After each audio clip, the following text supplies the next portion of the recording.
हाँ, ये तकरीबन 6 महीने तक मेरे काम के बारे में फिक्र थी, लेकिन वो आहिस्ता आहिस्ता बेहतर होने लगी और फिर मैं समझता हूँ कि हमने सुकून पाया और ये बहुत बेहतर हो गया। इस वक्त मैं कैसा महसूस कर रहा हूँ, इसमें ज़्यादा तब्दीली नहीं आई क्योंकि वो अब भी मेरी सरगर्मियों में मेरी मदद करती है, जो मैं कर रहा हूँ। और मैं महसूस करता हूँ, आप जानते हैं, मैं इससे काफ़ी मुतमईन हूँ जो हो रहा है, आप जानते हैं, जब से वो बेहतर हुई है। लेकिन जब पहले 6 महीने मैं बाकी कारोबार के बारे में फिक्रमंद था, जो हम करते हैं, आप जानते हैं। लेकिन इसके बाद से, आप जानते हैं, जब से वो बेहतर हुई है, हम बहुत बेहतर हैं। अगर मुझे किसी को मशवरा देना हो तो मैं कहूँगा, हिम्मत ना हारो, सब ठीक हो जाएगा, आप जानते हैं, ये ठीक हो जाएगा। और आप जानते हैं, मैं समझता हूँ कि जब आप हिम्मत हार देते हैं तो यही रास्ता है, आप नीचे जाएंगे। लेकिन आप जानते हैं, ये मेरा मशवरा होगा, हिम्मत ना हारो।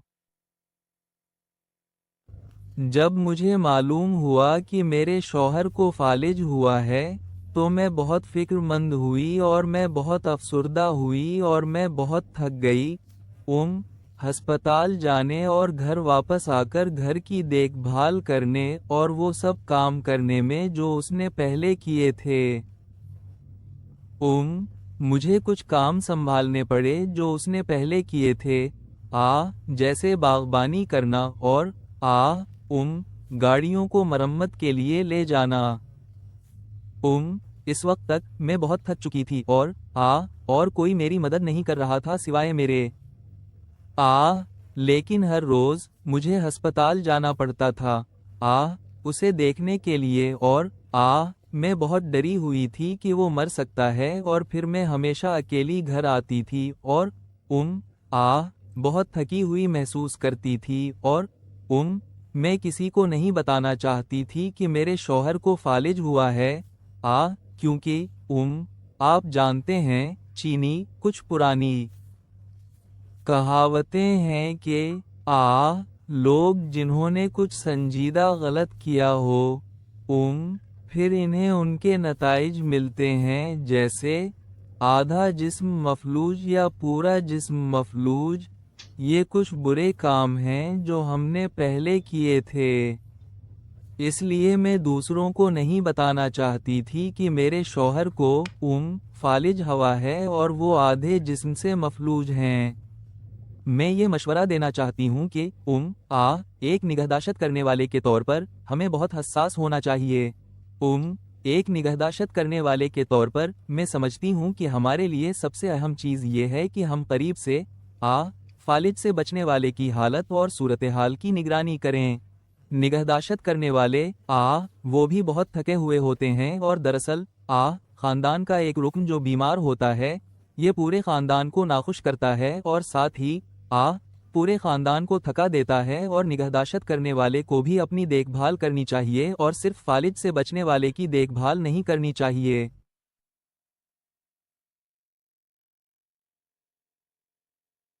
मैं समझता हूँ कि ये खानदान की हिमायत है जो एक दूसरे की मदद करती है और तमाम बच्चे मेरी मदद करते हैं और हम सब एक दूसरे की मदद करते हैं कि क्या हो रहा है। मैं समझता हूँ कि सबसे ज्यादा ठीक है, मैं नहीं समझता कि ये मायूस किन चीज थी, लेकिन सिर्फ इसका मूड बदलना, तो उसको समझना। लेकिन अगर आप समझते हैं, अगर आप खतरे के अवामिल को समझते हैं तो फालिज को दूर करने के मौके को समझते हैं और वो आप समझते हैं, अगर आप फालिज को पहले से बेहतर समझते हैं तो मैं समझता हूँ कि आप जानते हैं, आप उन औकात को दूर कर सकते हैं जिन्हें हम डिप्रेशन कहते हैं और मायूसी के औकात को। और वो और जैसे मैंने कहा, हौसला अफजाई के जरिए, मुस्बत हौसला अफजाई के बजाय मनफी। मैं वाकई ज़्यादा दबाव में नहीं आया क्योंकि मुझे मुस्बत रहना था, क्योंकि ये मैं नहीं था जो मुतासिर हुआ था, ये मेरी बीवी थी। तो मैं नहीं चाहता था कि इसकी बीमारी मुझे मुतासिर करे और मेरे मुस्बत रहने से ये इसकी बहाली में भी मदद करेगा। जो मैंने अपनी बीवी के साथ पाया वो ये है कि आप जानते हैं, कभी कभी मुझे इसके साथ रहना पड़ता है ताकि इसे आगे बढ़ाऊं। आप जानते हैं, शायद उसे इस हद तक पहुंचाऊं जहां तक वो जा सकती है, क्योंकि मैं इसकी हुदूद को जानता हूं, लेकिन मैं ये भी जानता हूं कि इसकी हुदूद को कैसे बढ़ाना है। लेकिन उसे, आप जानते हैं, जब उसे फालिज हुआ तो उसे दोबारा अपनी हुदूद को मुकम्मल तौर पर समझने के लिए लाना, जहां वो है। तो اور اس کے لیے ہر وقت چیزیں نہ کرنا جو بھی مدد کرتا ہے. اور آپ جانتے ہیں میں نے خاندان کو بھی حوصلہ دیا کہ وہ بھی ایسا نہ کریں، کیونکہ آپ جانتے ہیں جب ہم خاندان یا دوستوں کے پاس جاتے ہیں وہ کہتے ہیں او آپ جانتے ہیں، وہ اسے دیکھتے ہیں اور کہتے ہیں او آپ جانتے ہیں، ارے او آپ وہاں بیٹھیں آرام کریں، کچھ نہ کریں. اور یہ سب سے بری چیز ہے جو کوئی ان کے لیے کر سکتا ہے، کیونکہ یہ ان کی بحالی میں مدد نہیں کر رہا ہے. ہم نے زندگی کو بہترین طریقے سے گزارا جو ہم کر سکتے تھے. ہم نے ہر کسی سے مشورہ لیا جو ہم کر سکتے تھے. گھر میں کیسے انتظام کرنا سیکھا. پیشہ ورانہ تھراپی یقیناً ایک بڑا کردار ادا کرتی ہے. ہمیں یہ قبول کرنا پڑا کہ گھر میں اور بیڈ روم میں اور ہر جگہ چیزیں کرنی پڑتی ہیں تاکہ دونوں کے لیے زندگی آسان ہو سکے. یہ حقیقت کہ بل کو ہر 3 مہینے میں 2 ہفتے آرام کا حق ہے. اور شروع میں نے سوچا مجھے اس کی ضرورت نہیں ہے، اور پھر یقیناً زیادہ دیر نہیں لگی جب میں نے محسوس کیا کہ آپ بہت بے وقوف ہیں اگر آپ اسے استعمال نہیں کرتے اور اسے وہی قبول کرتے ہیں جو یہ ہے. کیونکہ یہ نہ صرف مجھے بل سے وقفہ دیتا ہے، یہ بل کو بھی مجھ سے وقفہ دیتا ہے، جو میں سمجھتا ہوں کہ یہ ایک اچھی چیز ہے، کیونکہ جب ہم دوبارہ اکٹھے ہوتے ہیں ہم ایک طرح سے نئے سرے سے شروع کرتے ہیں. ہم نے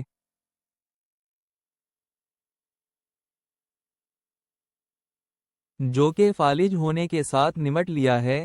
ہم نے کچھ دوسرے سپورٹ گروپس میں شمولیت اختیار کی ہے. ایک جس میں ہم مہینے میں ایک بار جاتے ہیں اور وہاں ہم بیٹھ کر بات کر سکتے ہیں اور ہر ایک اپنے مسائل کا موازنہ کر سکتا ہے.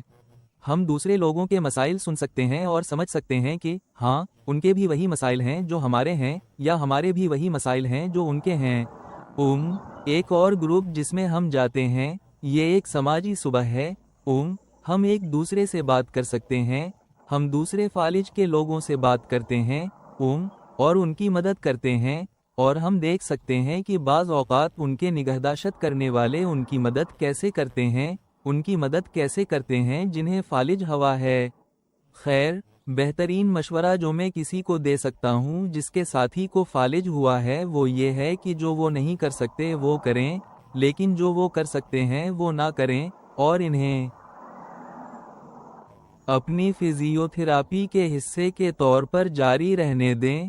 اپنے لیے فزیو تھراپی کے لیے انہیں وہ کرنے دیں جو وہ کر سکتے ہیں. آپ کو ان سے پیچھے ہٹنا ہوگا اور دیکھنا ہوگا کہ آپ کے ساتھ کیا ہو رہا ہے. اگر آپ نہیں کرتے تو آپ ان کی طرح ہی برے ہو جائیں گے. جہاں تک گھر کے اندر قوانین اور ضوابط کا تعلق ہے، ابتدائی دنوں میں مجھے دوستوں اور رشتہ داروں کے ساتھ مسئلہ تھا جو ہمیشہ اس کی مدد کرنے کی کوشش کرتے تھے. اسے صرف ایک انگلی ہلانے کی ضرورت ہوتی تھی اور کیا میں آپ کے لیے کچھ کر سکتا ہوں، اور میں بعض اوقات مغربی جادوگرنی کی طرح محسوس کرتی تھی کیونکہ میں کہتی تھی نہیں وہ یہ کر سکتا ہے، اسے کرنے دو. اس کی تقریر میں اس حد تک مدد نہ کریں، اس کے لیے الفاظ اس کے منہ میں نہ ڈالیں. اسے کوشش کرنے دیں اور انہیں خود حل کرنے دیں، یا اسے اس لفظ کا پہلا حرف دیں جس کی آپ جانتے ہیں کہ وہ تلاش کر رہا ہے، کیونکہ اکثر جب وہ پہلا حرف سنتا ہے تو یہ کام کرتا ہے، اور یہ بہت اچھا ہے. ایک واضح تبدیلی آئی شخصیت میں. ہمیں اس کے ساتھ سمجھوتا کرنا پڑا. جذباتی چیزیں شروع میں کافی شدید ہوتی ہیں،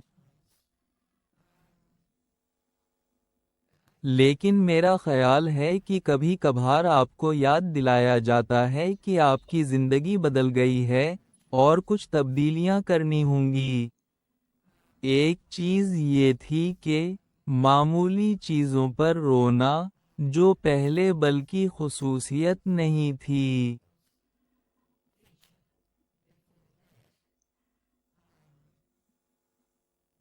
پریشان ہونا، لیکن بالکل مختلف طریقے سے. ہم سب مختلف اوقات میں پریشان ہوتے ہیں، لیکن اب یہ معمولی چیزوں پر ہوتا تھا، جیسے کہ غصہ آنا. اور میں جواب میں خود بھی بالکل ایسا ہی کرتا. آپ کا ردعمل ہوتا ہے. जब तक आप ये ना सीख लें और समझ ना लें कि ये सब बीमारी का हिस्सा है, वो इस पर काबू नहीं पा सकते। और एक और चीज, जब मैं उसके बारे में सोचता हूँ तो वो गाली देना था। ये काफी हैरानकिन था कि ये हो सकता है किसी ऐसे शख्स के लिए जो आम तौर पर ऐसा नहीं करता, लेकिन ये हो रहा था।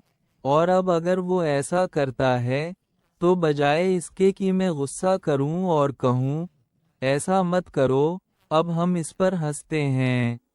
अब हम उन सब चीजों पर हंसते हैं और एक दूसरे को गले लगाते हैं और कहते हैं, अच्छा, ये एक मुख्तलिफ लफ्ज है, मैंने ये काफी अरसे से नहीं सुना।